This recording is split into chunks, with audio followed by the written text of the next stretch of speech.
आज से कुछ सदी पहले की बात करें तो हमें अपने संदेश को कबूतरों के माध्यम से पहुंचाना पड़ता था या किसी संदेश वाहक के जरिए संदेश को भेजना पड़ता था, जिसमें बहुत ज्यादा समय बर्बाद होता था और ये बहुत कठिन भी था। संदेश भेजने की इम्पोर्टेंस को देखते हुए पोस्ट ऑफिस जैसी कई कंपनियां अलग अलग देश में आ गई, लेकिन इसके बावजूद भी हमें संदेश भेजने में काफी समय लगता था। फिर इस मुश्किल को आसान करने के लिए कई वैज्ञानिक और इंजीनियरों ने एक ऐसे यंत्र के तलाश में लग गए जो इस काम को आसान बना सके। और फिर इसी विचार पे काम करते हुए 1876 में अलेक्जेंडर बेल ने टेलीफोन का आविष्कार किया, जिसने संचार की दुनिया में क्रांतिकारी बदलाव किया। तो इस तरह से टेलीफोन हमारे साउंड सिस्टम को इलेक्ट्रिकल सिग्नल में बदलने में सफल रहा।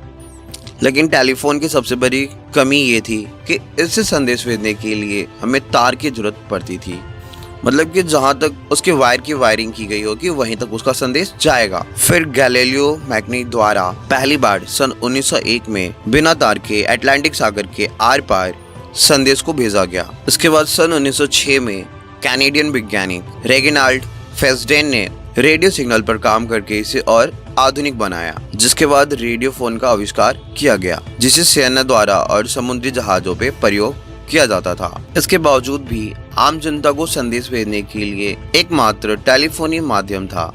फिर पहली बार 1947 में AT&T बेल लैबोरेटरी ने वायरलेस स्टेशन पर काम किया, लेकिन वो भी सफल नहीं रहे। फिर 1960 में बेल लैबोरेटरीज ने इस पे आगे काम करने की सोची और रेडियो से प्रेरणा लेकर बनाने की सोची। और फिर एक इंजीनियर जॉर्ज स्विगत एक कामयाब वायरलेस फोन का आविष्कार कर दिया, जिसके लिए जॉर्ज को 10 जून 1969 को वायरलेस फोन के लिए एक प्रिंटेड नंबर दिया गया 3449750, जो कि दुनिया का पहला टेलीफोनिक डायल नंबर भी माना जाता है। अगर बात करें दुनिया की पहली सफल मोबाइल की, तो उसे सन 1973 में मार्टिन कूपर ने बनाया था। इस फोन से पहली कॉल न्यूयॉर्क के नीजर से की गई थी। आधिकारिक तौर पे मार्टिन कूपर को ही मोबाइल का जन्मदाता कहा जाता है। मार्टिन कूपर एक अमेरिकन इंजीनियर हैं। उन्होंने लगभग 3 अप्रैल 1973 को दुनिया को सफल वायरलेस मोबाइल फोन दिया था।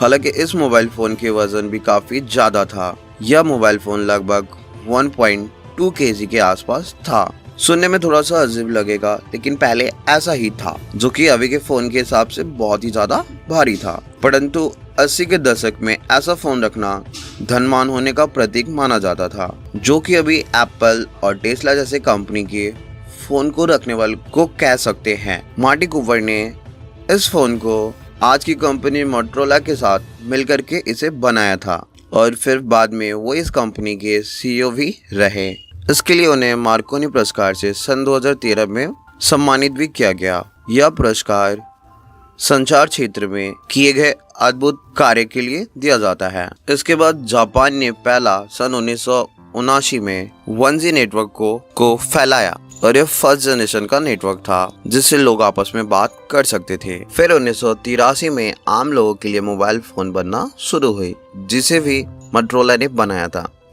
मोटरोला का पहला हैंडसेट का नाम मोटरोला डायनेटिक 8000X था। यह मोबाइल का वजन भी लगभग 2 kg के बराबर ही था और लंबाई में लगभग 1 फीट, और इस मोबाइल को चार्ज करने में लगभग 10 घंटे का समय लगता था और फिर वो सिर्फ 30 मिनट तक ही चल पाता था। और उस वक्त इस मोबाइल की कीमत लगभग 3 लाख रुपए के बराबर थी और इस फोन को सिर्फ बात करने के लिए इस्तेमाल किया जा सकता था। फिर वर्ष 1991 में फिनलैंड ने 2G नेटवर्क पर काम किया, यानी कि सेकंड जनरेशन नेटवर्क, जिसके आने के बाद हमें मोबाइल SMS और इंटरनेट जैसी सुविधा भी मिलने लगी, जिसे रेडियो लिंजा कंपनी ने की थी। इसके बाद थर्ड जनरेशन सेवा यानी कि 3G नेटवर्क 2001 में जापान में शुरू की गई, जो कि एक लंबे समय तक फास्टेस्ट नेटवर्क बना रहा। और इस नेटवर्क के साथ एक खास फीचर मिलने वाला हमें वीडियो कॉलिंग का ऑप्शन मिला। अब हम बात कर लेते हैं मोबाइल के अलग अलग बदलाव के बारे में। मोटरोला डायनेटिक 8000X के बाद मोटरोला कंपनी ने माइक्रो DAC 98000X लॉन्च किया और इसके वजन भी काफी कम थी, जिसे आप आसानी से कहीं भी ले जा सकते थे और यह दुनिया की पहली ऑडिबल फोन थी। और ये कई सालों तक मार्केट में चली।